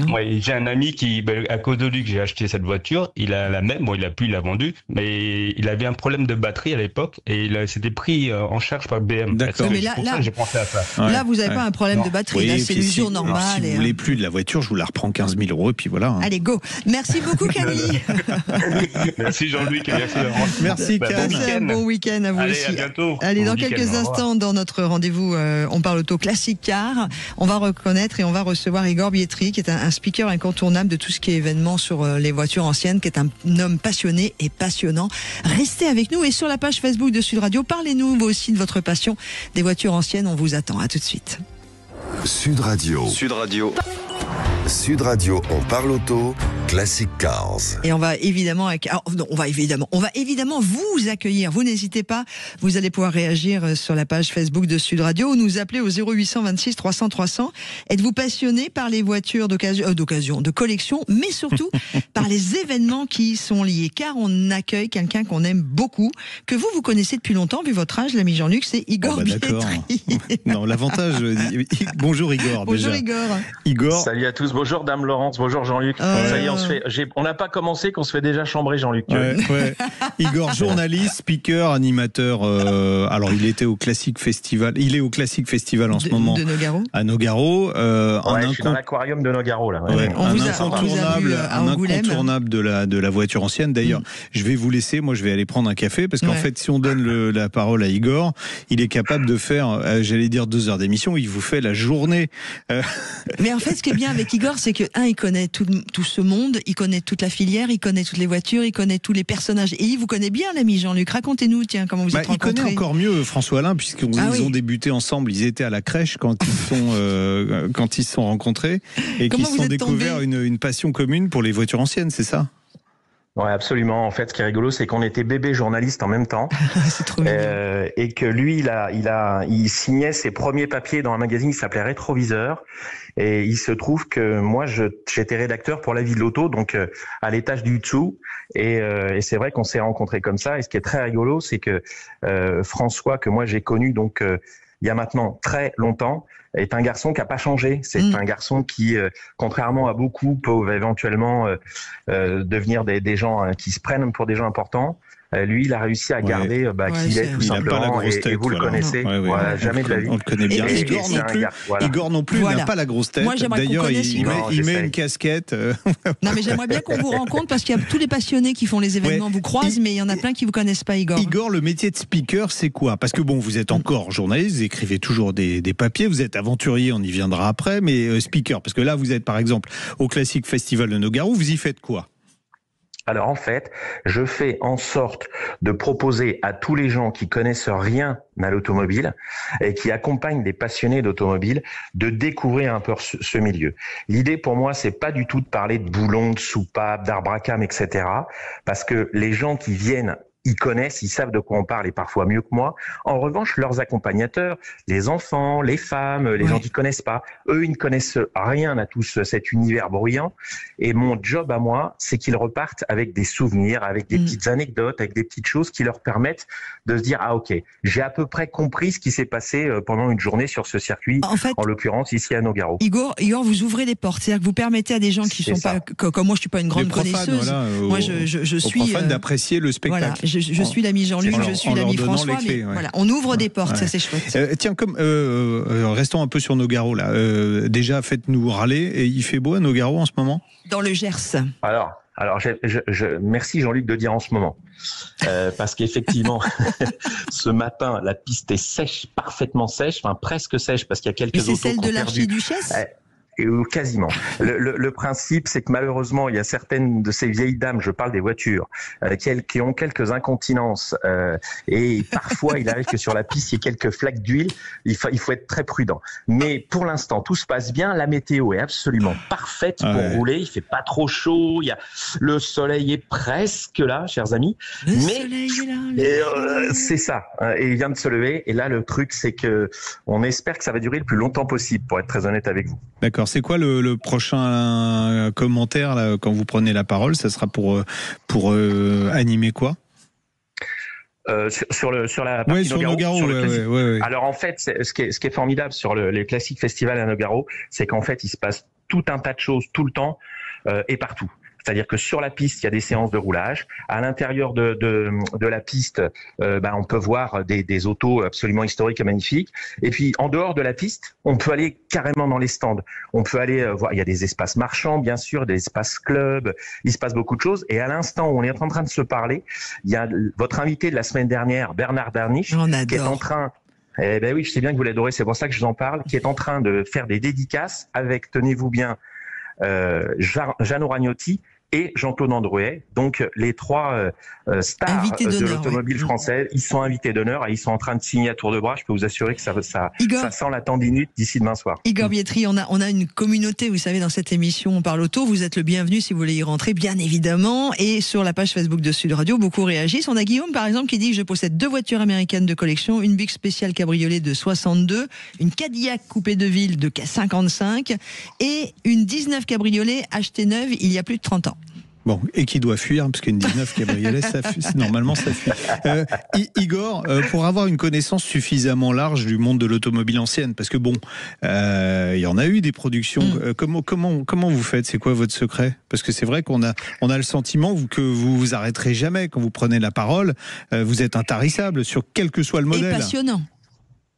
Oui, alors je crois que surtout le vrai mot, c'est Laurence qui le tient, c'est l'histoire de la passion. L'histoire, c'est ça. Oui, forcément, c'est pour ça que je le dis. Le truc est là, c'est qu'en fait, ce qui est formidable dans ce milieu-là, c'est qu'en plus, c'est jamais fini. Ça a beau être des voitures anciennes, ça a beau être des voitures qui ont été produites il y a des années, on découvre toujours quelque chose dans ce milieu-là, et c'est ce qui fait évidemment les choses passionnantes. Et puis encore une fois, quand on aime quelque chose, se donner la peine de bien l'étudier pour pouvoir le présenter à des gens qui ne connaissent pas, ça a une vertu qui est merveilleuse, parce que un entre-soi, quel qu'il soit et quel que soit le domaine, ça n'a pas d'intérêt. Le fait de pouvoir ouvrir aux autres, de pouvoir élargir, on parle souvent de communauté aujourd'hui, et ben dans le monde de la voiture ancienne, cette communauté, plus on l'élargit, mieux c'est. Parce que toutes ces belles autos, à un moment, elles vont nous survivre. Donc plus on a la capacité d'intéresser des gens autour de nous à cette activité, plus on la défend, et 2, on permet à ces voitures de rester en France, de rouler, d'avoir une activité et de faire plaisir à un maximum de gens. Ouais. Alors, vous êtes journaliste, on l'a dit, speaker, on l'a dit, et j'ai dit aussi aventurier. Depuis 2018, vous êtes lancé dans des records, des voyages, des événements, et vous continuez. Ouais, on entend. Expliquez-nous d'abord les records, et puis après, parlez-nous de l'Icaris Tour avec la Ford A. Donc les records. En fait, nous, ce qu'on fait, c'est qu'on célèbre. On célèbre des gens qui ont fait des records, et notamment sur le circuit de Montlhéry, créé en 1924. Cet anneau qui a été le cadre de plusieurs dizaines de milliers, peut-être pas dizaines de milliers, mais au moins milliers de records, a été vraiment un cadre automobile. Et nous, on s'est dit, puisque je suis speaker de cet endroit depuis quelques années maintenant, l'idée, c'est que on allait remettre des petites voitures qui sont pas des voitures chères, qui sont des petites voitures populaires, une Juva 4, une Austin 7 des années 20, et on va la remettre sur la piste, et on va rouler pendant 24 heures. Alors j'ai la chance d'avoir la confiance de l'UTAC qui m'autorise à faire ce genre de célébration, et je peux vous assurer que rouler de nuit dans le sens anti-horaire sur l'anneau de Montlhéry, on a c'est un truc, parce que moi. En plus, il y a des raccords qui sont un peu raides, on va dire ça comme ça, avec une voiture ancienne. Fais une explication des raccords un peu raides avec une voiture ancienne pour ceux qui écoutent On parle auto sur Sud Radio. L'anneau de Montlhéry, il est construit pour la partie surélevée, il est construit en béton. Et il y a des joints de dilatation qui sont assez larges, et comme l'anneau est ancien, ça a travaillé. Donc quand vous êtes sur cet anneau et que vous roulez un peu vite, c'est clank. Donc la nuit avec une voiture ancienne, j'imagine, ça doit être un petit peu flippant parfois même. On a l'impression d'être un Guillaumet qui survole les Andes, en fait. On écoute son moteur en se disant, est-ce qu'il va tenir? Est-ce que nous allons arriver? Alors, ça c'est fait. On l'a fait en 2018 avec une Juva 4. On a reproduit ça avec une Aronde, une Simca Aronde. Et puis là, l'année dernière, on l'a fait avec une Austin 7 de 1928. Encore une fois, des toutes petites voitures. Et le fait de rouler de nuit dans le sens anti-horaire à Montlhéry, c'est... ça doit être fort. Franchement, alors, le prochain rendez-vous, vous nous appelez, on vient avec vous. Comme on déborde déjà largement, l'Icaris Tour avec la Ford A. Alors c'est quoi ça? Un matin, vous êtes levé, vous avez pris la foudre et vous avez dit, tiens, je vais sillonner la France en Ford A. Alors, sillonner la France, ça on l'a déjà fait avec tout un tas de petites voitures rigolotes. La Ford A, c'est une voiture de 1929 qui est une voiture qui est très fiable. Et l'idée, c'est que je voulais aller avec cette voiture chez les apprentis d'Auteuil. Les apprentis d'Auteuil qui sont des enfants qui n'ont malheureusement pas forcément la possibilité d'accéder à cette culture. Et donc, le fait d'amener carrément la culture chez eux, m'a semblé un bon moyen pour leur dire, regardez les enfants, il y a du cuir, il y a du bois, il y a de la tôle, il y a de la peinture, il y a de la mécanique. Autrement dit, il y a tout un tas de métiers auxquels vous avez même pas idée qui sont autour de ces voitures. Et nous, on a besoin de vous. On a besoin de nouvelles compétences parce qu'il faut absolument qu'on puisse continuer à faire ça. Et j'ai la chance, je tiens à les citer, à dire merci à tous ceux qui m'aident et notamment à la Fédération française des véhicules d'époque qui a tout de suite compris l'intérêt de parler aux jeunes avec cette histoire-là. À nos amis de Classique Expert, parce qu'il faut le dire, il faut les citer également. Et puis bien entendu Autosur qui fait un boulot formidable pour nous aider parce que eux aussi, ils ont besoin de main d'œuvre. Eux aussi, ils cherchent des gens pour pouvoir travailler avec eux. En tout cas, le message est passé. Merci beaucoup Ford A, une voiture qui a été créée dans les années 1927. Vous pouvez aller voir, Igor a un site qui est assez bien fait où on trouve toutes les informations. Sur la fameuse Ford A. Merci beaucoup Igor Bietri. Merci Igor. Alors, je vous remercie à tous les deux. Je vous souhaite évidemment le meilleur et continuez parce qu'on se régale avec votre émission. Merci. Une proposition malhonnête à vous faire. Si vous venez speaker un événement sur la région parisienne. Sur la région parisienne, vous passez au studio. Vous le savez, 10h midi tous les samedis, on est en direct. On vous embrasse, Igor. Allez, je vous embrasse tous les deux. À bientôt. Nous allons parler de la 59e édition du Salon des véhicules de loisirs. Et si on a le temps, parce qu'on a déjà pris du retard, je crois qu'il y a Jean-Claude qui nous a appelé, qui veut poser une question. À tout de suite avec et sur Sud Radio. Sud Radio, on parle auto, Classic Cars. Sud Radio, on parle auto, 10h midi, Jean-Luc Moreau, Laurence Perrault. Allez, tout de suite, on file et on parle du 59e édition du Salon des véhicules de loisirs avec Michel Frech, président de ce salon. Bonjour Michel. Bonjour Michel. Bonjour à vous, bonjour à vos auditeurs. Bon, dites-nous tout, ça se termine demain soir en fait, le salon du véhicule de loisirs. Tout à fait, donc c'est le dernier week-end. Ouais, jusque-là vous avez eu du monde plutôt, parce que ça a ouvert quand, la semaine dernière, c'est ça ? Ça a ouvert samedi dernier et nous avons une augmentation de la fréquentation qui est satisfaisante de l'ordre de 5%. D'accord, 160 exposants, 70 000 mètres carrés, c'est un marché qui se porte plutôt bien. Comment on peut expliquer ça ? Je pense que ça vient de l'engouement des Français pour des loisirs proches de la nature. On sait que notamment après le Covid, on a eu une période difficile pour l'ensemble des populations. Et donc aujourd'hui, on a envie de sortir, de voir du pays et d'être en harmonie avec notre environnement. Et le camping-car est un moyen qui permet d'aller justement à la rencontre des beaux paysages et de la nature. Et puis il y a la grosse tendance van life, hein. Beaucoup, même les constructeurs en parlent beaucoup. Ouais, ce qui a permis peut-être de rajeunir d'ailleurs les propriétaires de ce type de véhicule. Celui qui nous écoute là, qui est un peu tenté, qu'est-ce qu'il pourra voir sur le salon comme nouveauté ? C'est quoi les nouveautés les plus essentielles ? Alors, les grandes tendances qu'on observe dans notre marché, c'est le retour du camping-car classique. Par rapport au fourgon qui avait atteint la majorité du marché il y a quelques années. Aujourd'hui, on a des camping-cars qui se rapprochent en termes d'encombrement des fourgons, mais qui sont des camping-cars classiques, donc avec les avantages du camping-car en matière d'isolation, de confort, de dimension des couchages et de hauteur, mais dans un encombrement qui se rapproche de celui d'un fourgon. D'accord. Avec des tarifs. C'est la grande tendance, donc des véhicules qu'on appelle aussi slim, donc qui ont une largeur plus faible que le camping-car historique. Et donc c'est ce qui se développe aujourd'hui beaucoup dans le camping-car. Le fourgon et le van restent quand même des piliers du marché. Est-ce que l'électrification touche petit à petit le marché du camping-car ? On en avait parlé l'année dernière. Est-ce que ça évolue depuis un an ou pas ? Alors ça a un petit peu évolué, notamment sur le van, puisqu'on a des véhicules hybrides qui sont présentés sur le salon aujourd'hui dans cette catégorie de camping-car. Aujourd'hui, on n'a pas vraiment d'électrification sur les fourgons et camping-cars classiques parce que les motorisations proposées par les constructeurs automobiles ne conviennent pas aux camping-cars classiques. Et pourquoi elles ne conviennent pas ? Parce qu'un moteur électrique, il y a beaucoup de couples, donc on imagine que c'est largement suffisant pour un camping-car. Peut-être ? Oui, le poids. Aujourd'hui, on a un problème d'autonomie sur ces motorisations, donc qui ne permet pas d'utiliser un camping-car de façon convenable. L'autonomie quand on est en camping-car, c'est qu'on est en vacances en général. On peut s'arrêter pour recharger. On a un problème d'autonomie et un problème de poids également. Quand on rajoute des batteries, on va dépasser allègrement les 3 tonnes 5. Et donc, ce n'est pas compatible avec des véhicules.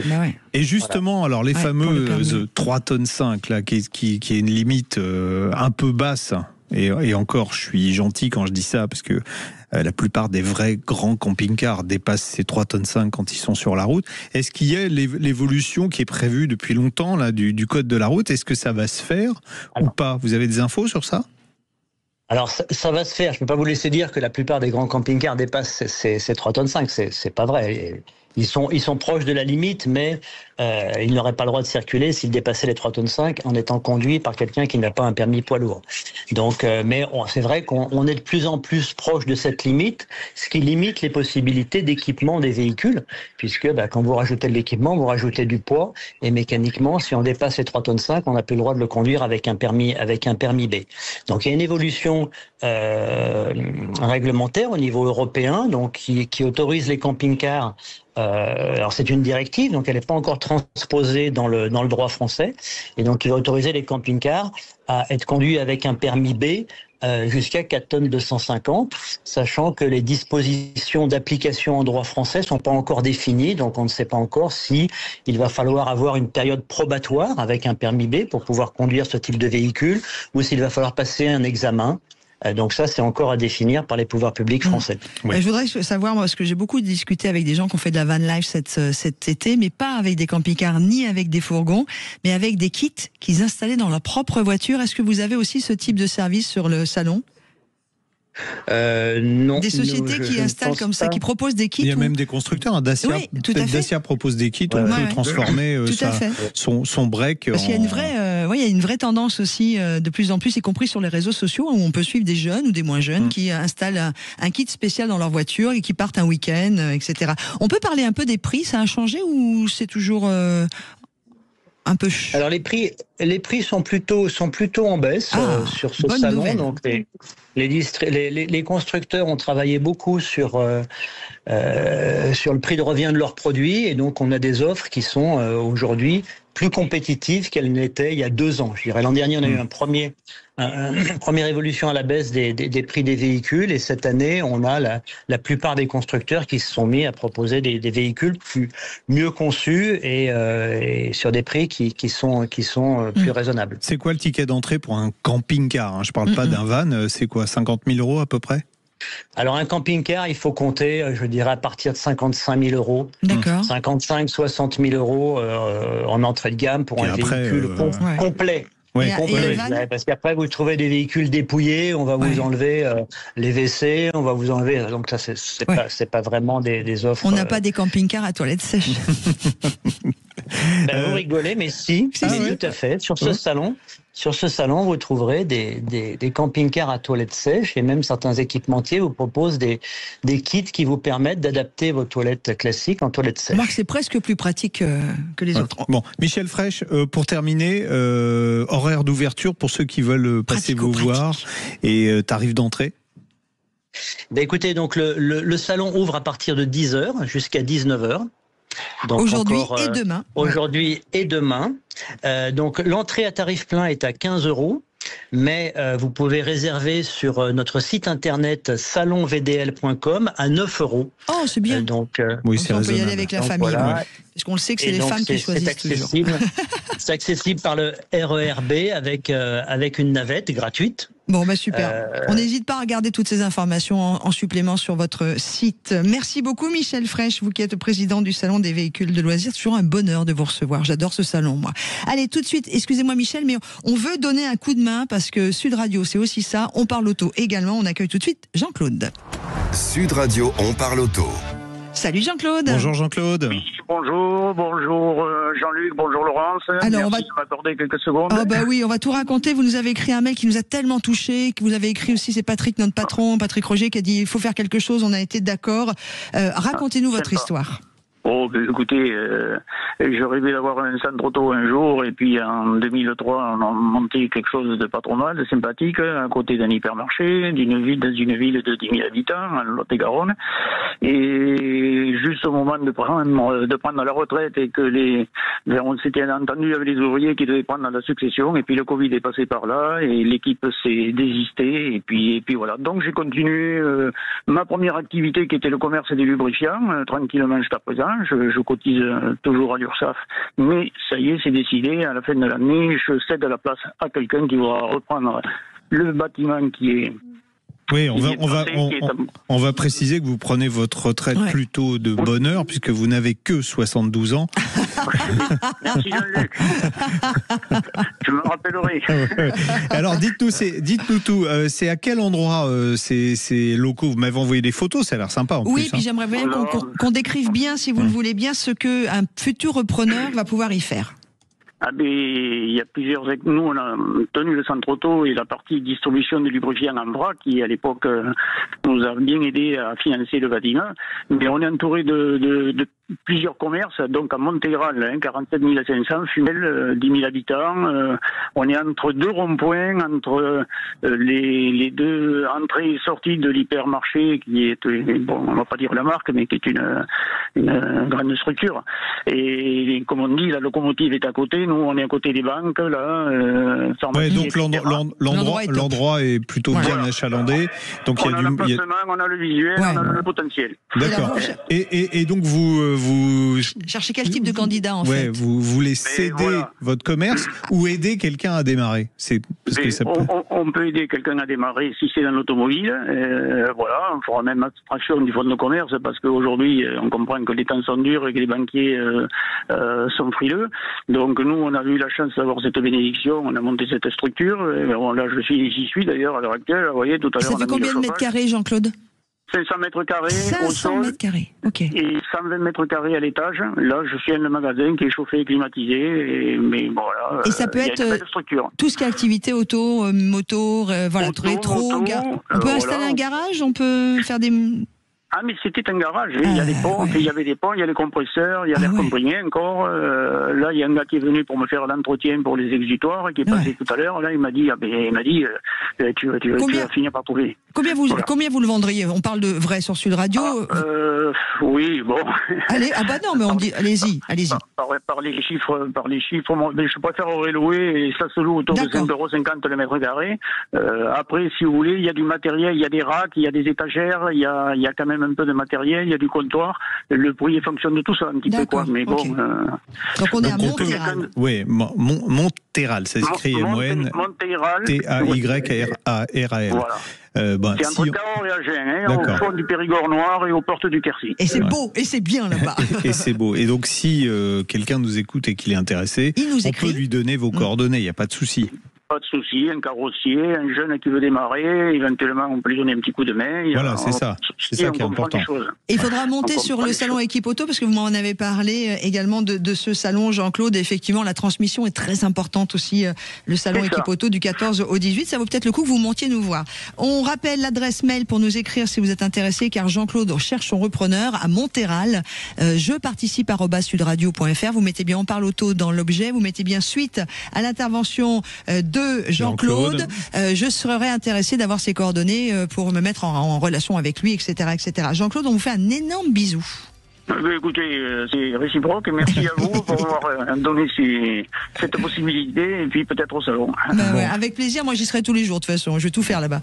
Jean-Luc, la semaine prochaine. On dit merci Jean-Claude. Merci. Pardon. On dit merci Jean-Claude. On dit merci Laurence. Merci Jean-Luc. On dit merci surtout aux auditeurs. Et on dit merci à Jamel et à Aude. Jamel à la réalisation, Aude au standard. Voilà. Et puis on dit à la semaine prochaine. Voilà. Et vous avez tout compris. À suivre sur l'antenne de Sud Radio.